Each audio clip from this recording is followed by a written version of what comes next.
오늘 이야기는 특수전 사령관 출신 아버지 강무혁의 아들 준호가 군견훈련 중 심각한 사고를 당해 피투성이로 실려오면서 시작됩니다.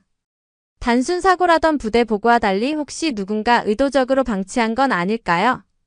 전설의 특수전 요원들이 집결한 가운데 부대 전체가 무릎을 꿇게 된 이유는 무엇일까요? 무혁은 은폐된 진실을 파헤치며 옛 전우들을 소집해 부대와 정면으로 맞서며 전면 개혁하고 치유와 희망을 되찾는다는 감동적인 이야기입니다. 사연 들으시고 마음에 와닿았다면 구독과 좋아요 살짝 눌러주세요. 언제나 무료니까요. 오늘 하루 기분 좋은 소식이 들려올 거예요. 70세의 박철수는 새벽 5시에 일어나 낡은 운동복을 입었습니다.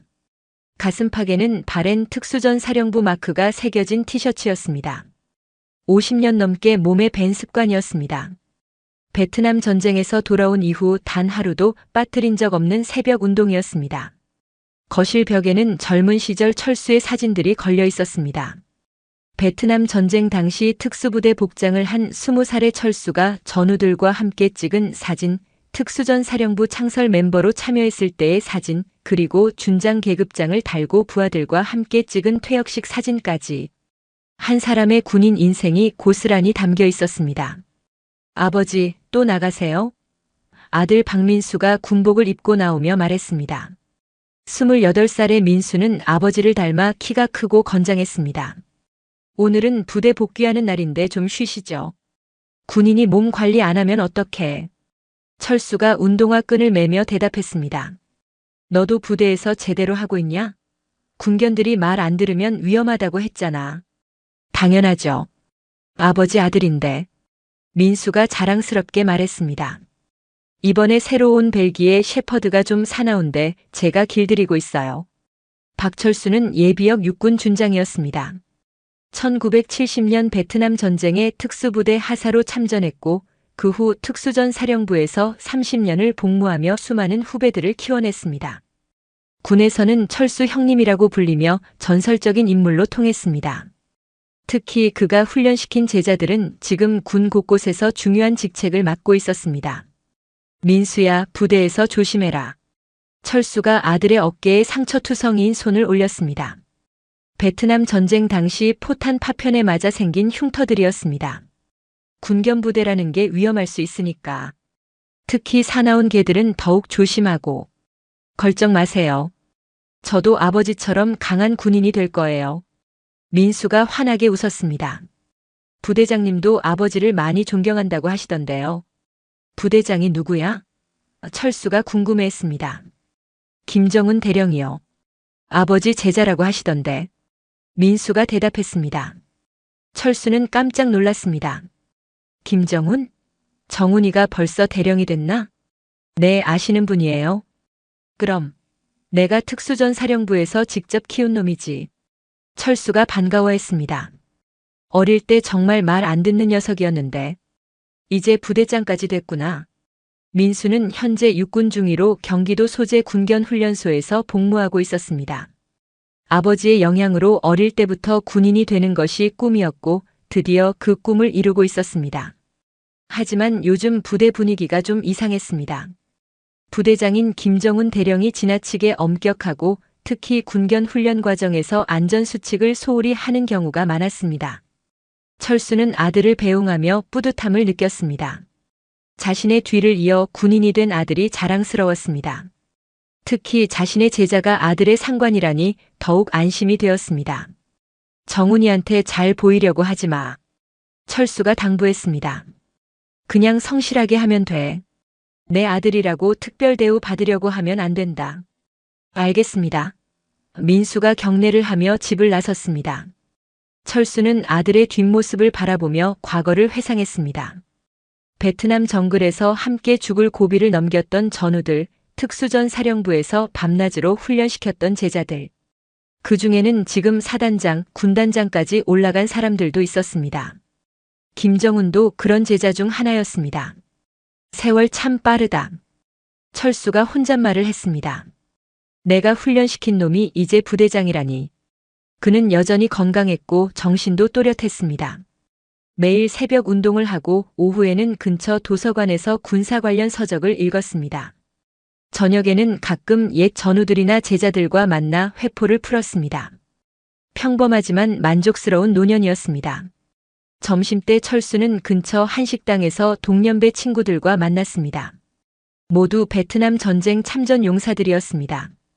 월남 참전 용사회 정기 모임이었습니다. 철수야, 민수 잘하고 있지? 한 친구가 물었습니다. 응, 군견부대에서 열심히 하고 있어. 철수가 자랑스럽게 대답했습니다. 부대장이 내 제자더라. 오, 그럼 든든하겠네. 다른 친구가 부러워했습니다. 요즘 젊은 장교들은 어떤지 몰라서 걱정했는데. 김정훈이라고 내가 특수전 사령부에서 직접 키운 놈이야. 철수가 뿌듯해했습니다.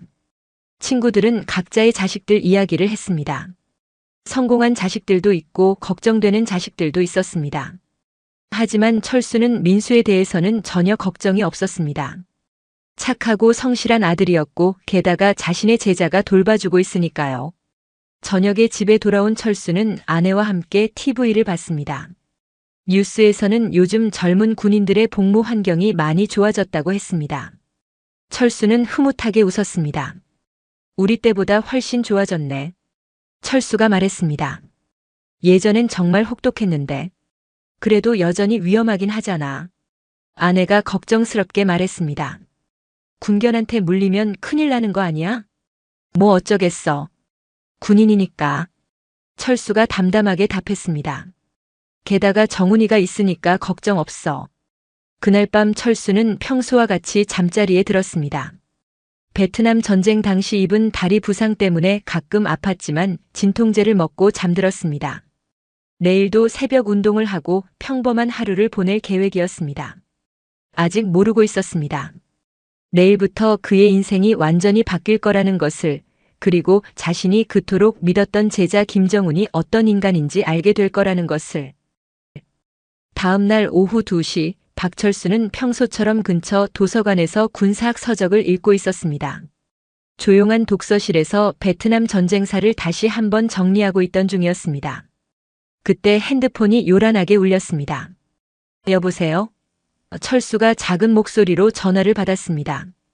박철수님이십니까? 저는 국군 수도병원 응급실입니다. 간호사의 긴급한 목소리가 들렸습니다. 박민수 중위님께서 중상을 입어 응급실로 이송되셨습니다. 지금 즉시 오셔야 할 것 같습니다. 뭐라고요? 철수의 얼굴이 하얗게 질렸습니다. 민수가 어떻게 됐다고요? 군견 훈련 중 사고가 났다고 합니다. 자세한 상황은 병원에 오셔서. 간호사의 말이 채 끝나기도 전에 철수는 전화를 끊고 도서관을 뛰쳐나갔습니다. 택시를 잡아 타고 병원으로 향하는 동안 철수의 머릿속은 온통 아들 생각뿐이었습니다. 군견 훈련 중 사고? 도대체 무슨 일이 벌어진 건지 이해할 수 없었습니다. 민수는 개를 무척 좋아했고 동물들과도 잘 지냈는데. 기사님, 더 빨리 갈 수 없나요? 철수가 다급하게 말했습니다. 아버님, 지금도 과속이에요. 조금만 참으세요. 택시기사가 답했습니다.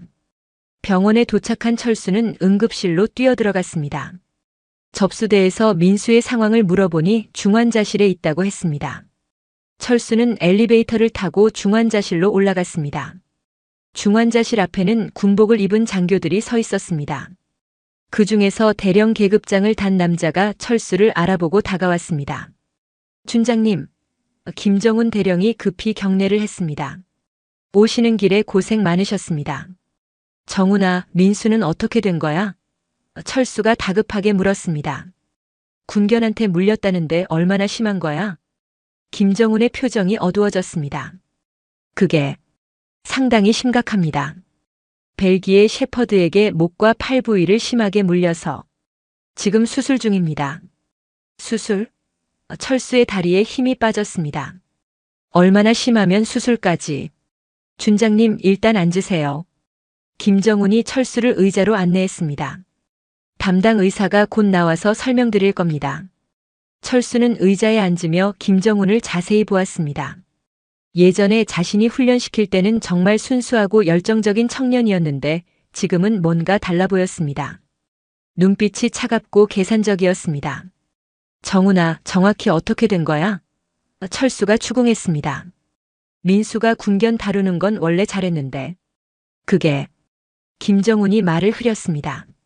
새로 들어온 벨기에 셰퍼드가 예상보다 공격성이 강했습니다. 민수 중위가 훈련 중에 방심한 순간. 방심?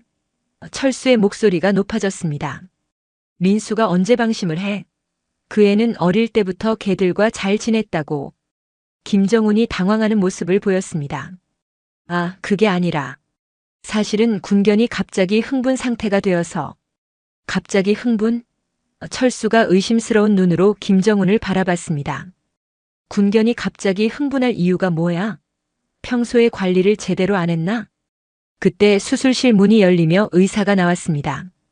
철수가 급히 일어나 다가갔습니다. 의사 선생님, 우리 아들은 어떻게 됐나요? 환자 보호자이십니까? 의사가 물었습니다. 일단 응급수술은 성공했습니다. 하지만 목 부위 상처가 상당히 깊어서. 깊다는 게 얼마나 깊은 건가요? 철수가 떨리는 목소리로 물었습니다. 목 부위 근육과 인대가 심하게 손상됐습니다. 의사가 심각한 표정으로 설명했습니다. 그리고 팔 부위도 신경 손상이 있어서 완전한 회복까지는 시간이 많이 걸릴 것 같습니다. 철수는 하늘이 무너지는 것 같았습니다. 그럼 후유증이 남을 수도 있다는 건가요? 지금으로서는 확실히 말씀드리기 어렵습니다. 의사가 조심스럽게 답했습니다. 앞으로 몇 주간 지켜봐야 할 것 같습니다. 철수는 주저앉을 뻔했습니다. 건강하고 씩씩했던 아들이 이런 상황에 처하다니 믿을 수가 없었습니다. 면회는 언제부터 가능한가요? 철수가 물었습니다. 마취가 깨면 잠시 면회 가능합니다. 하지만 아직 위험한 상태이니까 가족분만. 의사가 김정훈을 바라보며 말했습니다. 김정훈이 나서려 하자 철수가 손으로 제지했습니다. 정훈아, 넌 부대로 돌아가. 나 혼자 있을게. 하지만 준장님. 김정훈이 망설였습니다. 가라고 했잖아. 철수의 목소리에 강압적인 기운이 묻어났습니다. 부대 일도 봐야 하고. 김정훈과 다른 장교들이 떠난 후 철수는 혼자 중환자실 앞에 앉아 있었습니다. 머릿속으로 계속 김정훈과의 대화를 되짚어봤습니다. 뭔가 이상했습니다. 설명이 일관성이 없었고 눈을 제대로 마주치지 못했습니다. 방심이라. 철수가 중얼거렸습니다. 민수가 방심할 리가 없는데. 그때 응급실에서 일하는 간호사 한 명이 다가왔습니다. 환자 보호자님이시죠? 간호사가 조심스럽게 말했습니다. 혹시 시간 있으시면 잠깐 얘기 좀 할 수 있을까요? 무슨 일인가요? 철수가 고개를 들었습니다. 간호사가 주위를 둘러보더니 작은 목소리로 말했습니다. 사실 환자분이 이송될 때 뭔가 이상했어요. 단순한 동물에게 물린 상처치고는 너무 심했거든요. 이상했다고요? 철수의 눈빛이 날카로워졌습니다. 네, 마치 군견이 미친 것처럼 물어뜯은 흔적이었어요. 간호사가 계속 말했습니다. 그리고 함께 온 군인들이 계속 사고였다 하면서 강조하는 것도 좀 이상했고요. 철수는 서서히 분노가 치밀어 오르는 것을 느꼈습니다. 뭔가 숨겨진 진실이 있을 것 같았습니다. 혹시 다른 목격자는 없었나요? 철수가 물었습니다. 글쎄요. 군부대 일이라서 민간인은 아무도 못 봤을 거예요. 간호사가 답했습니다. 철수는 주먹을 꽉 쥐었습니다. 50년 군 생활의 직감이 말하고 있었습니다. 이것은 단순한 사고가 아니라는 것을. 이틀 후 민수가 의식을 되찾았습니다. 목에 붕대를 감고 팔에 깁스를 한 채 침대에 누워있는 아들을 본 철수는 가슴이 찢어지는 것 같았습니다. 아버지. 민수가 힘없는 목소리로 말했습니다. 죄송해요. 미안하긴 뭘 미안해. 철수가 아들의 손을 잡았습니다. 다친 내가 뭔 잘못이야. 제가 조심했어야 하는데. 민수가 눈물을 글썽였습니다. 철수는 아들의 상처를 자세히 보았습니다. 목 부위의 상처가 정말 심각했습니다. 마치 군견이 미친 듯이 물어뜯은 흔적이었습니다. 민수야, 정확히 어떻게 된 거야? 철수가 조심스럽게 물었습니다. 처음부터 자세히 말해봐. 민수는 잠시 망설이더니 입을 열었습니다. 사실, 그날 뭔가 이상했어요. 이상했다고? 벨기에 shepherd가 평소와 달리 너무 흥분해 있었어요. 민수가 기억을 더듬으며 말했습니다. 그리고 김정훈 대령님이 갑자기 제게 그 개를 직접 훈련시키라고 했어요. 갑자기? 철수의 눈빛이 예리해졌습니다. 네, 원래는 경험 많은 하사관이 담당하던 개였는데. 민수가 계속 말했습니다. 대령님이 내가 한번 해봐라 하시면서 철수는 점점 더 의심스러워졌습니다. 그래서 어떻게 됐어? 처음에는 괜찮았어요. 그런데 갑자기 그 개가 목줄을 끊고 저한테 달려들더라고요. 민수가 떨리는 목소리로 말했습니다.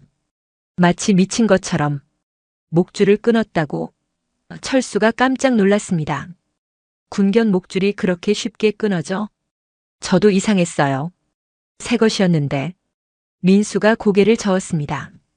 철수는 더 이상 참을 수 없었습니다. 이것은 분명히 사고가 아니었습니다. 뭔가 의도적인 것이 있었습니다. 민수야, 너 좀 쉬어라. 아버지가 알아볼게. 철수가 일어섰습니다. 아버지, 괜히 문제 크게 만들지 마세요. 민수가 걱정스럽게 말했습니다. 저는 괜찮으니까. 괜찮다고? 철수의 목소리가 높아졌습니다. 이게 괜찮아 보여? 내 목이 거의 뜯어질 뻔했는데. 철수는 병원을 나와 곧바로 군견훈련소로 향했습니다. 예비역 준장의 위세로 부대 출입은 어렵지 않았습니다. 하지만 김정훈 대령의 반응은 예상과 달랐습니다. 준장님, 갑자기 웬일이십니까? 김정훈이 사무적인 톤으로 말했습니다. 민수중이 때문에 오신 건가요? 그래, 사고 현장을 직접 보고 싶다. 철수가 단도직입적으로 말했습니다. 그게 지금은 좀 곤란합니다. 김정훈이 난색을 표했습니다. 부대 기밀 구역이라서. 기밀? 철수가 비웃었습니다.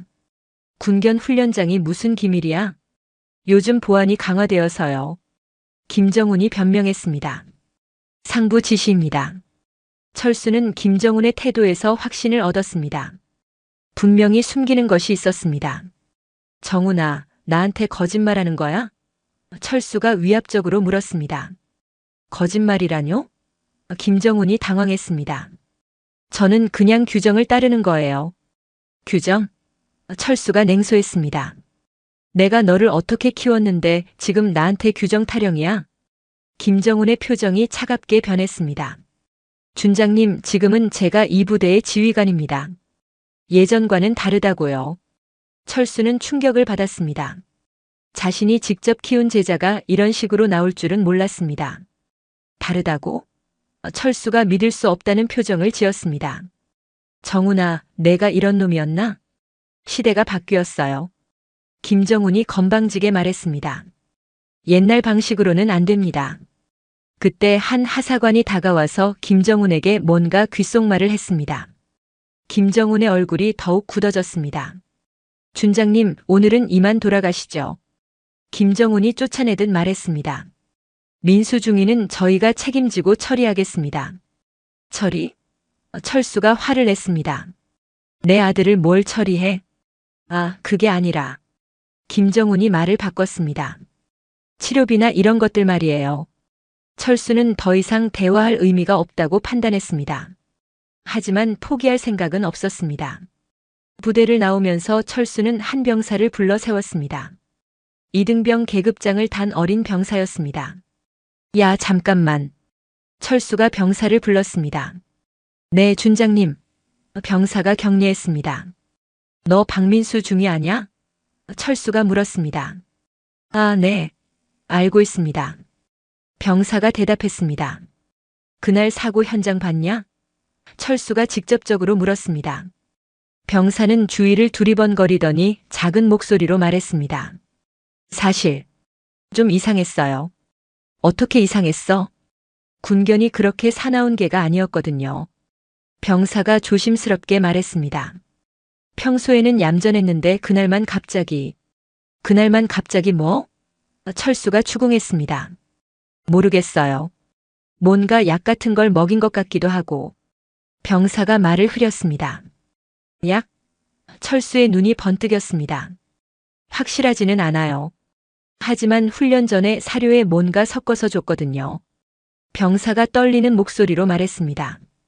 철수는 분노로 온몸이 떨렸습니다. 의도적으로 군견을 흥분시켜서 아들을 공격하게 만든 것이었습니다. 누가 그랬어? 철수가 다그쳤습니다. 대령님이 직접. 병사가 말하다가 갑자기 입을 다물었습니다.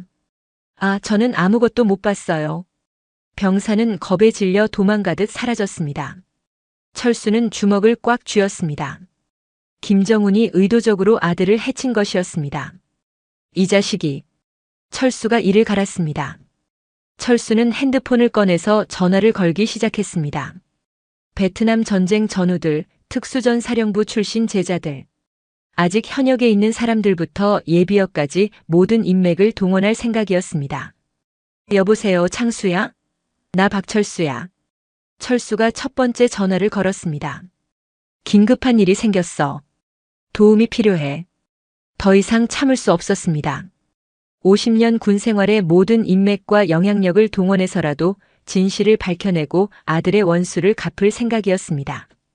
김정훈이 누구인지 그리고 박철수가 누구인지 제대로 보여줄 때가 온 것이었습니다. 다음 날 오전 박철수의 집에는 베트남 전쟁 참전 용사들과 특수전 사령부 출신들이 하나둘씩 모여들기 시작했습니다. 전화 한 통하면 달려오는 사람들이었습니다. 50년 전후의 힘이었습니다. 철수야, 도대체 무슨 일이냐?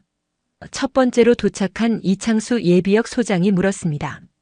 전화 목소리가 심상치 않더라. 창수야, 우리 민수가 당했어. 철수가 어제 있었던 일을 자세히 설명했습니다. 김정훈 그놈이 의도적으로 군견을 흥분시켜서 민수를 공격하게 만든 거야. 뭐라고? 창수의 얼굴이 굳어졌습니다. 김정훈이 그런 짓을? 곧이어 다른 전우들도 도착했습니다. 베트남 전쟁 참전 용사회 회장인 최동식 예비역 대령, 현재 국방부에서 일하는 박영호 준장, 특수전 사령부 출신으로 현재 대기업 경호실장인 김대한까지. 모두 60대 후반에서 70대의 노장들이었지만 여전히 카리스마가 넘쳤습니다. 철수 형님, 정확히 어떤 증거가 있나요? 박영호 준장이 물었습니다. 목격자 증언이 있어. 철수가 어제 만난 병사의 말을 전했습니다. 군견 사료에 뭔가 약물을 섞었다고 했어. 그럼 확실하네. 최동식이 주먹을 쥐었습니다. 그놈을 그냥 둘 순 없지. 김대한이 나섰습니다. 형님, 제가 알아본 바로는 김정훈 그놈이 요즘 부대에서 말썽이 많았어요. 병사들 가혹행위도 있었고 군수품 횡령 의혹도 있었다고 들었어요. 횡령? 철수가 눈을 번뜩였습니다. 그런 놈이었나? 네, 그런데 누군가 뒤에서 봐주고 있어서 문제가 안 된 것 같아요. 김대한이 계속 말했습니다. 아마 상급 부대에 연줄이 있는 것 같아요. 박영호가 고개를 끄덕였습니다. 저도 국방부에서 들은 얘기가 있어요. 김정훈이 사단장하고 개인적으로 가까운 사이라고 하더라고요. 사단장? 철수가 물었습니다. 누구? 전광수 소장이요. 박영호가 답했습니다. 철수는 그 이름을 듣자마자 분노가 치솟았습니다. 전광수? 그놈도 내가 훈련시킨 놈인데. 네? 전광수 소장도 형님 제자인가요? 창수가 놀랐습니다. 그래, 김정훈이랑 동기야. 철수가 이를 갈았습니다. 둘 다 내가 특수전 사령부에서 키운 놈들이지. 상황이 점점 복잡해졌습니다. 단순한 개인적 원한이 아니라 더 큰 음모가 있을 수도 있었습니다. 형님, 일단 김정훈부터 압박해봅시다. 최동식이 제안했습니다. 우리가 직접 부대로 가서. 그때 철수의 핸드폰이 울렸습니다. 김정훈에게서 온 전화였습니다. 받아봐. 창수가 말했습니다. 여보세요. 철수가 차갑게 전화를 받았습니다. 준장님, 저 김정훈입니다. 김정훈의 목소리가 들렸습니다. 혹시 지금 시간 있으시면 만날 수 있을까요? 만나자고? 철수가 비웃었습니다. 무슨 할 말이라도 있어? 네, 민수중이 일로 말씀드릴 게 있습니다. 김정훈이 말했습니다. 오해가 있는 것 같아서. 철수는 전우들과 눈을 맞췄습니다. 모두 고개를 끄덕였습니다. 좋아, 어디서 만날까? 철수가 말했습니다. 부대 근처 커피숍에서 만나시죠. 1시간 후에요. 전화를 끊은 철수는 전우들에게 상황을 설명했습니다. 형님, 우리도 같이 가겠습니다. 창수가 말했습니다. 아니야, 일단 혼자 가볼게. 철수가 말했습니다. 너무 많이 가면 김정훈이 입을 안 열 수도 있어.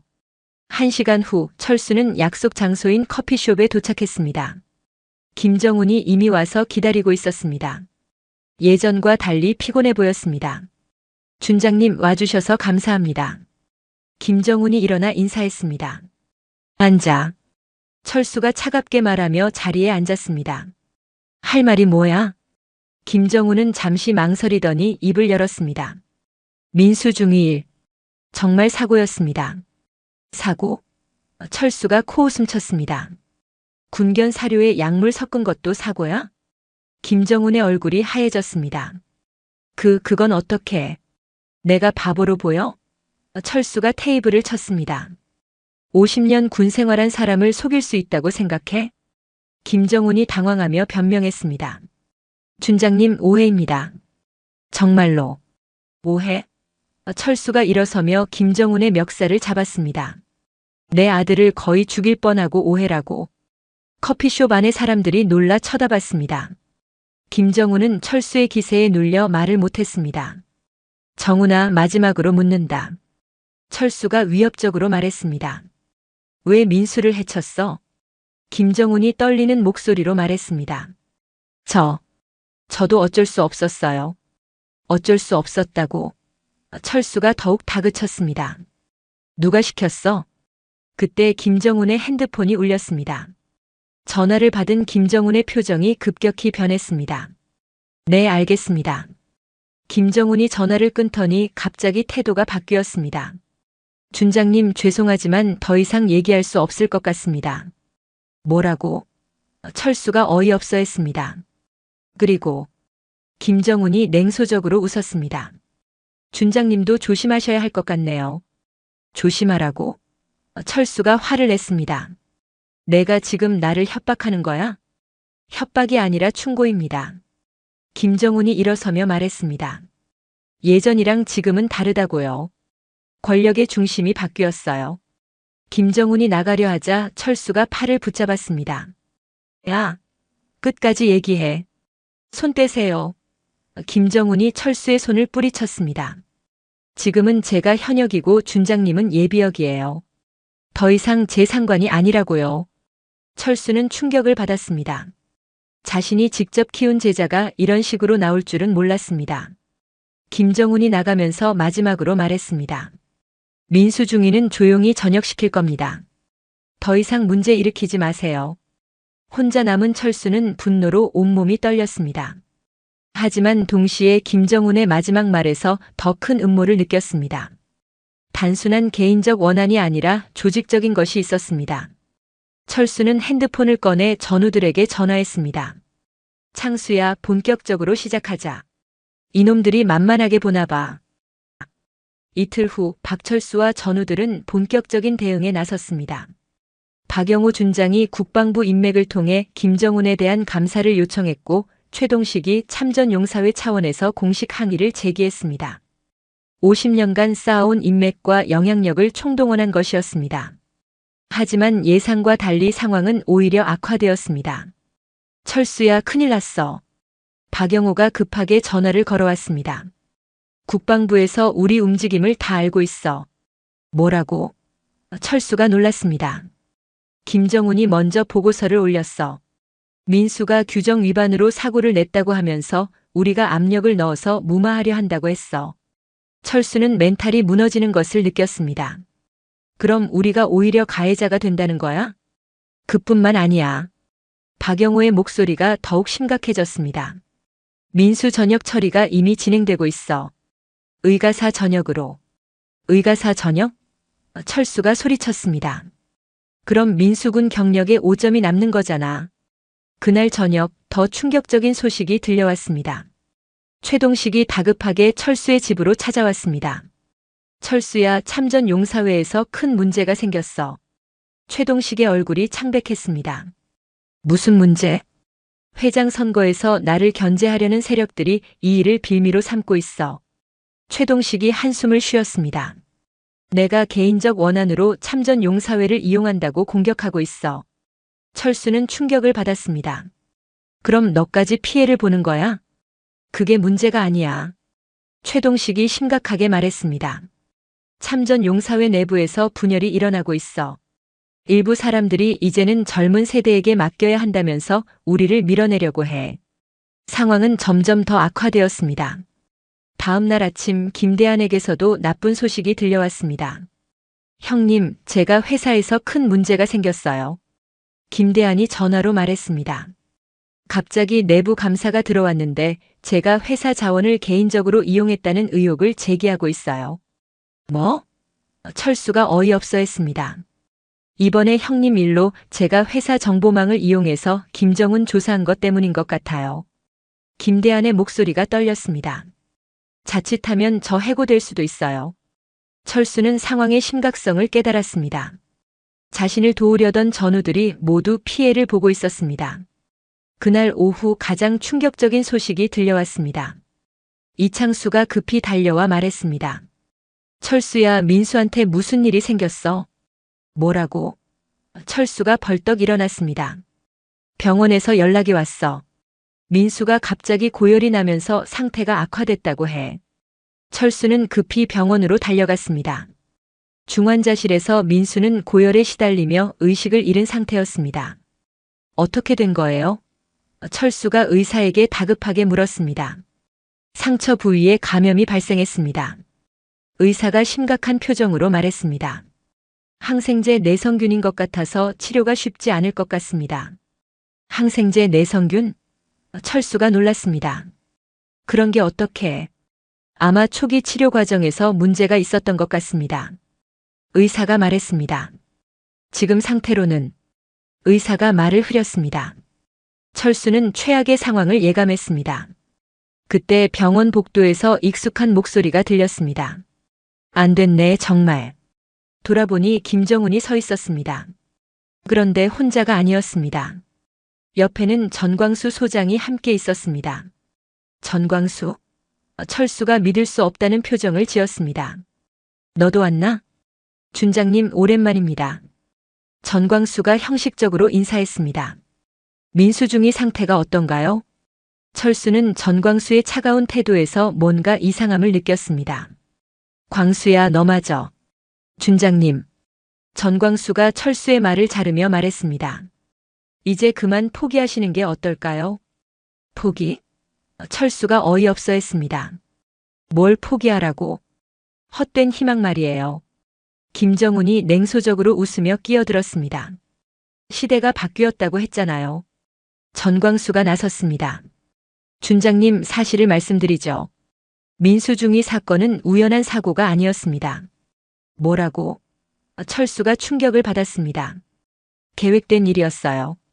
전광수가 차갑게 말했습니다. 준장님이 너무 과거에 안주하고 계셔서 교훈을 줄 필요가 있었거든요. 철수는 현실을 받아들일 수 없었습니다.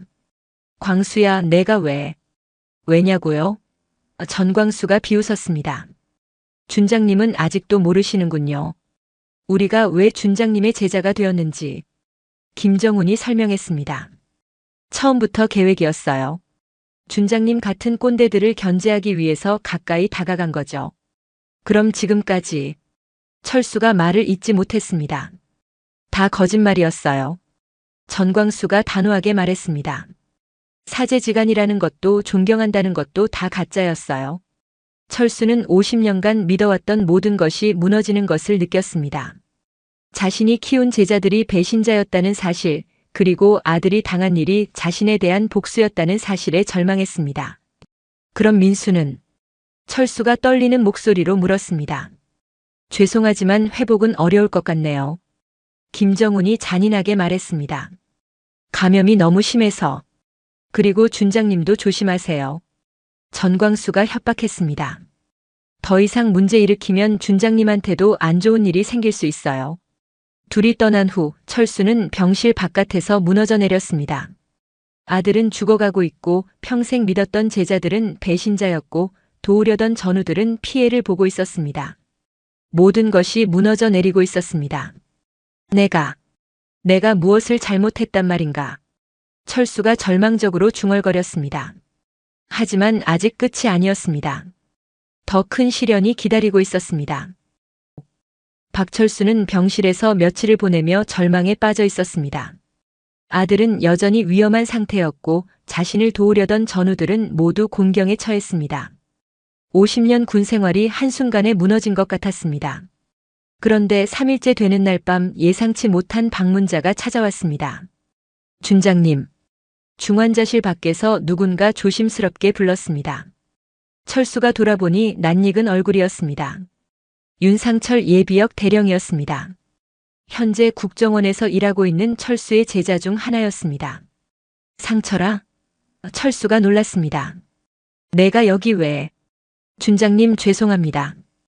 이제야 왔습니다. 윤상철이 깊게 고개를 숙였습니다. 사실 며칠 전부터 상황을 알고 있었는데 너도 나를 버리려고 왔나? 철수가 씁쓸하게 말했습니다. 아닙니다. 윤상철이 강하게 부인했습니다. 저는 준장님의 진짜 제자입니다. 김정훈이나 전광수 같은 놈들과는 달라요. 철수는 윤상철의 진심 어린 눈빛을 보았습니다. 그럼 왜 이제야? 조심스럽게 조사를 하고 있었습니다. 윤상철이 주위를 둘러보더니 작은 목소리로 말했습니다. 김정훈과 전광수 뒤에 더 큰 세력이 있어요.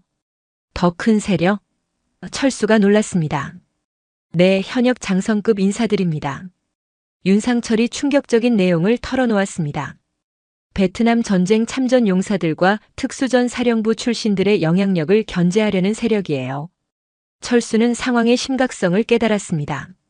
그럼 내 개인적인 문제가 아니라. 맞습니다. 준장님은 상징적인 존재거든요. 윤상철이 설명했습니다. 준장님을 무너뜨리면 다른 원로들도 위축될 거라고 계산한 거죠. 그래서 민수를. 철수가 분노로 떨었습니다. 네, 준장님에게 가장 큰 타격을 줄 수 있는 방법이었죠. 윤상철이 안타까워했습니다. 하지만 준장님 아직 끝나지 않았어요. 윤상철은 가방에서 서류 뭉치를 꺼냈습니다. 제가 며칠간 조사한 결과입니다. 철수가 서류를 받아보니 김정훈과 전광수의 비리 증거들이 가득했습니다. 군수품 횡령, 부대 내 가혹행위, 심지어 민간업체와의 유착까지. 이게 다 사실이야? 철수가 물었습니다. 네, 모두 확실한 증거들입니다. 윤상철이 자신 있게 말했습니다. 특히 김정훈은 군견 관련 예산을 빼돌리고 있었어요. 그래서 제대로 된 약품을 쓰지 못하고 민수중이가 감염된 거예요. 철수는 진실을 알게 되었습니다. 그럼 민수 상태도 치료할 수 있어요. 윤상철이 희망적으로 말했습니다. 제가 국정원 인맥을 통해 최고의 감염병 전문의를 섭외했어요. 내일부터 새로운 치료를 시작할 수 있어요. 철수는 처음으로 희망을 느꼈습니다. 상철아, 고맙다. 준장님, 더 중요한 게 있어요. 윤상철이 계속 말했습니다. 사실 준장님을 진정으로 존경하는 제자들이 더 많아요. 김정훈이나 전광수 같은 배신자들은 소수예요. 정말이야? 네, 제가 은밀히 연락을 취해봤는데 많은 분들이 준장님을 위해 싸울 준비가 되어 있어요. 윤상철이 흥미진진하게 말했습니다. 특히 현역에 있는 준장님 제자들은 이번 일에 분노하고 있어요. 철수는 새로운 동력을 얻었습니다. 누구누구야? 박민호 준장, 이태식 대령, 김종원 대령. 모두 현재 중요한 직책에 있는 분들이에요. 윤상철이 명단을 읽어주었습니다.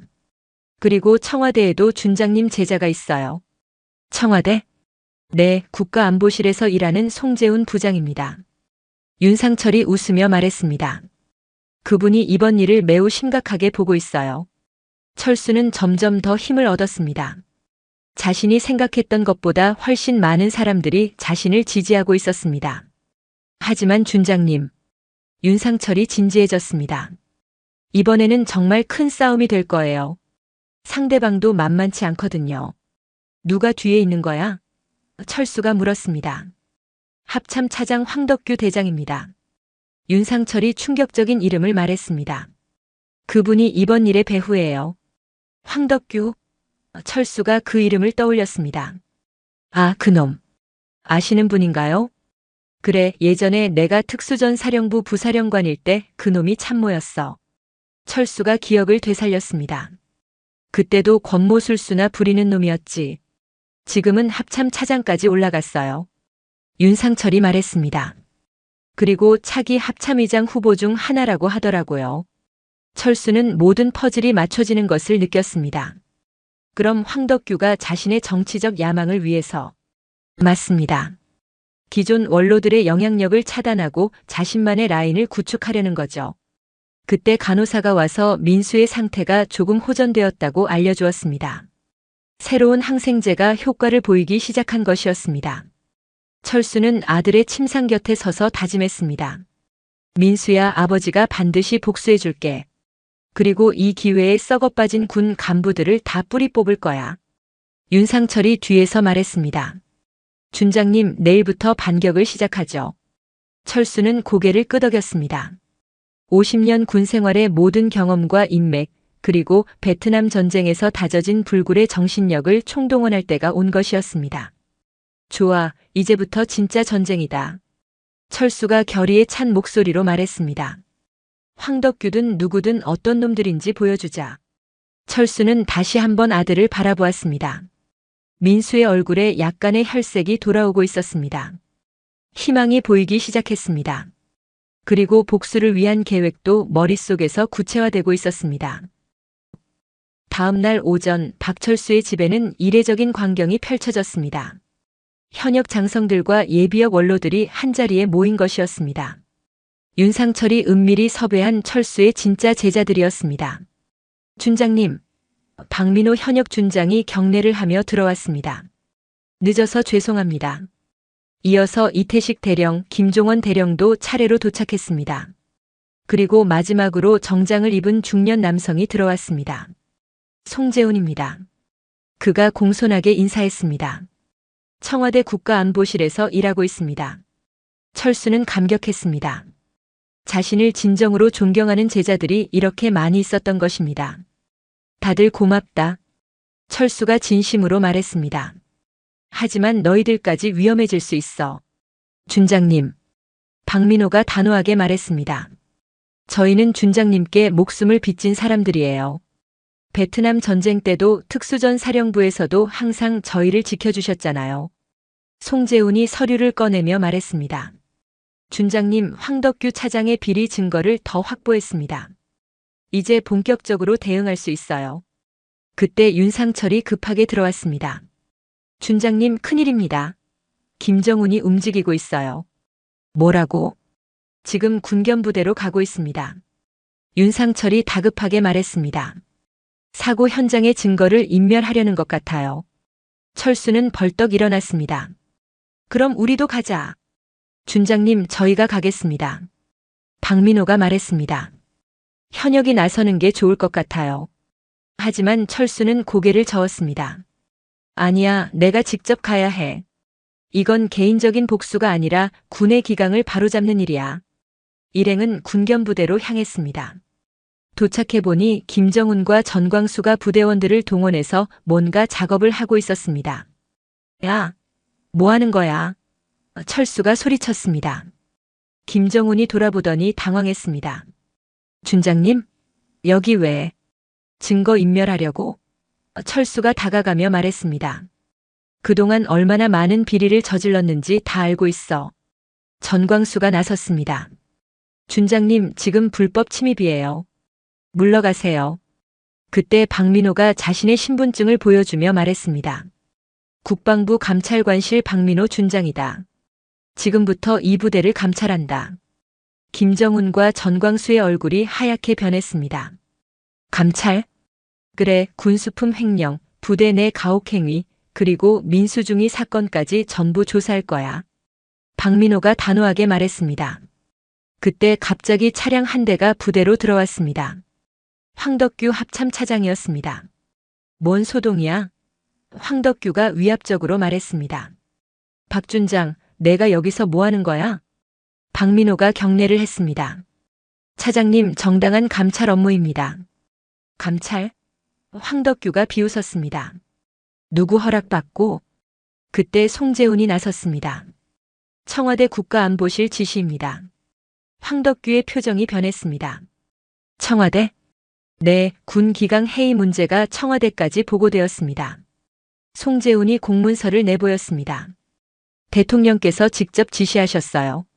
황덕규는 당황했지만 쉽게 물러서지 않았습니다. 이건 내부 문제야. 청와대가 개입할 일이 아니지. 철수가 앞으로 나섰습니다. 황덕규, 너 아직도 정신 못 차렸나? 박철수? 황덕규가 철수를 보며 냉소했습니다. 늙은이가 나서지 마. 이제 시대가 바뀌었어. 시대가 바뀌었다고. 철수가 분노했습니다. 군인의 기본도 모르는 놈이 무슨 시대 타령이야? 기본? 황덕규가 웃었습니다. 당신들 같은 꼰대들이 군을 망치고 있어. 이제 새로운 세대가 이끌어야 해. 그때 철수가 충격적인 사실을 폭로했습니다. 황덕규, 너 베트남 전쟁 때 도망간 거 내가 다 알고 있어. 뭐라고? 황덕규의 얼굴이 일그러졌습니다. 1972년 2월 1사단 작전 중에 너 혼자 도망가서 동료들이 전사한 거 기억 안 나? 철수가 과거를 들춰냈습니다. 그때 내가 너를 구해줬잖아. 황덕규는 당황했습니다. 그건. 그리고 지금까지 그 비밀을 숨기고 승진한 거지. 철수가 계속 몰아붙였습니다. 탈영병이 합참차장까지 올라가다니 참 대단하네. 주변에 있던 모든 사람들이 충격을 받았습니다. 합참차장이 베트남 전쟁 탈영병이었다는 것은 상상도 못한 일이었습니다. 거짓말이야. 황덕규가 소리쳤습니다. 증거도 없으면서. 철수가 윤상철에게 눈짓했습니다. 윤상철이 서류를 꺼내며 말했습니다. 국정원에서 확인한 베트남 전쟁 당시 작전 기록입니다. 황덕규 당시 중위의 탈영 기록이 명확히 나와 있어요. 황덕규는 더 이상 변명할 수 없었습니다. 하지만 마지막 발악을 했습니다. 좋아. 그럼 다 같이 망하자. 황덕규가 광적으로 소리쳤습니다. 내가 망하면 너희들도 가만두지 않을 거야. 그때 송재훈이 핸드폰으로 통화를 한 후 말했습니다. 황덕규 차장님 지금부터 구속됩니다. 청와대에서 직접 지시가 내려왔어요.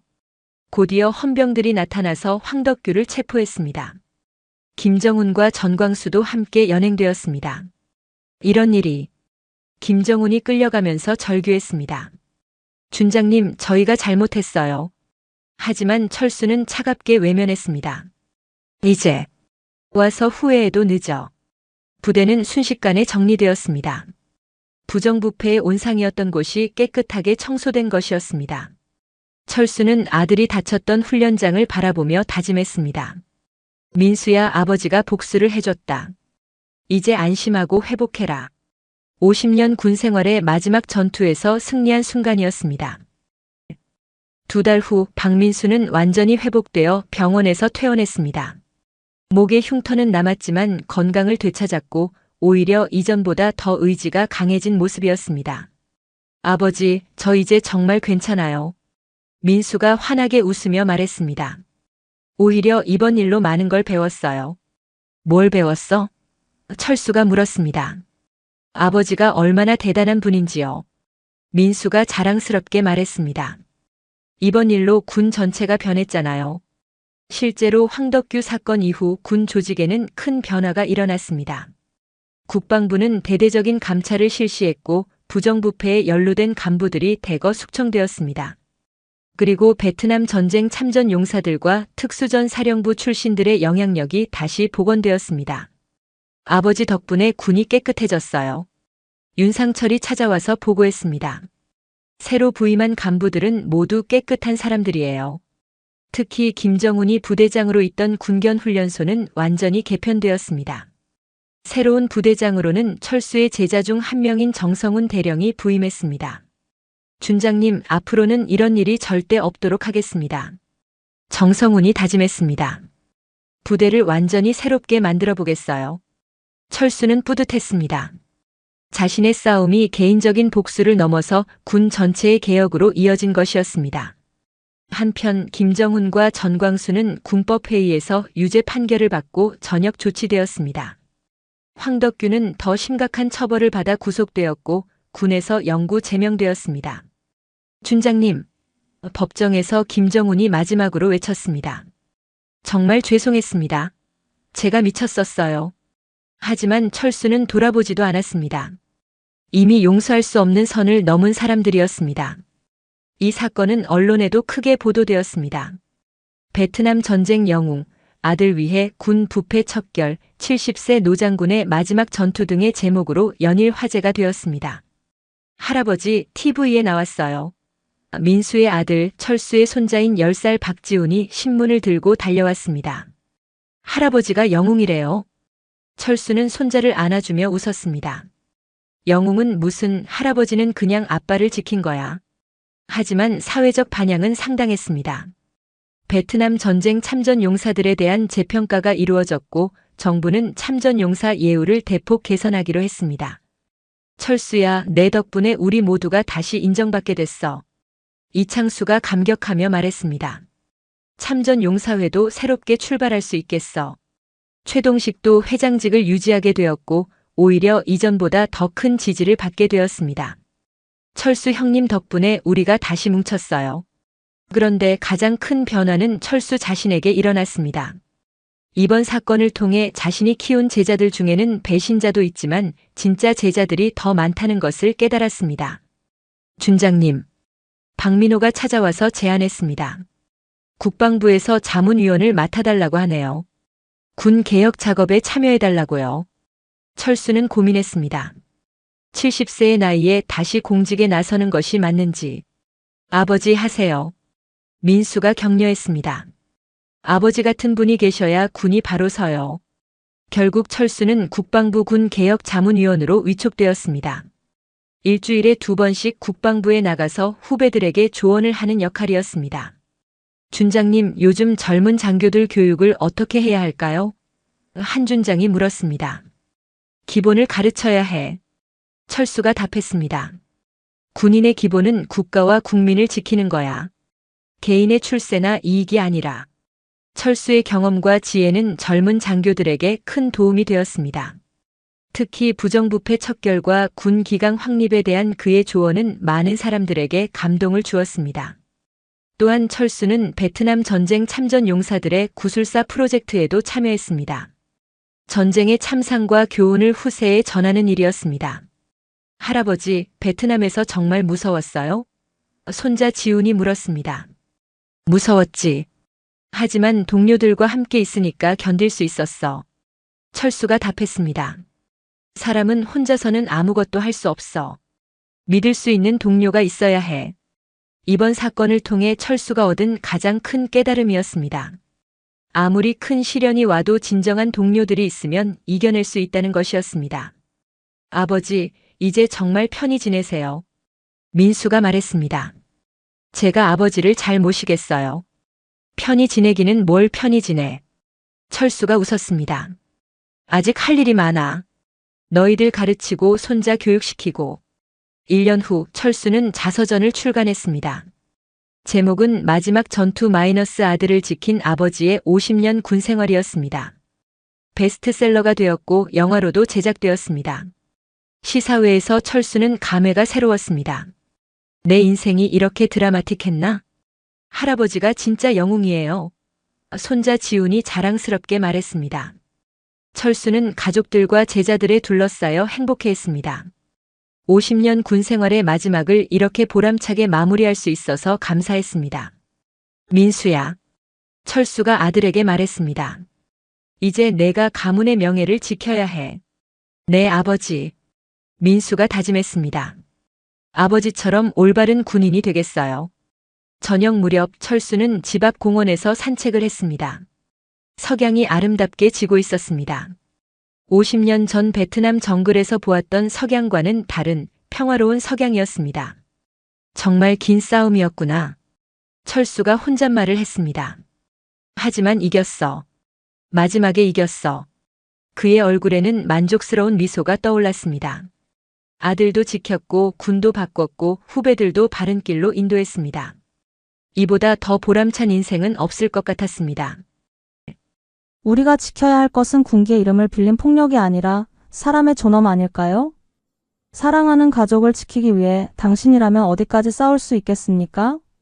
진실을 외면하면 또 다른 희생자가 생긴다는 사실. 결국 정의란 누군가의 용기에서 시작되는 게 아닐까요? 용기가 어떻게 보면 참 쉬운 것 같지만 위기 상황에선 그 쉬운 것도 선뜻 나서지 못하는 경우가 많으니까요. 오늘의 이야기가 우리에게 묻습니다. 당신은 과연 어떤 선택을 하시겠습니까? 지금까지 인생은 옆집 사연이었습니다. 감사합니다.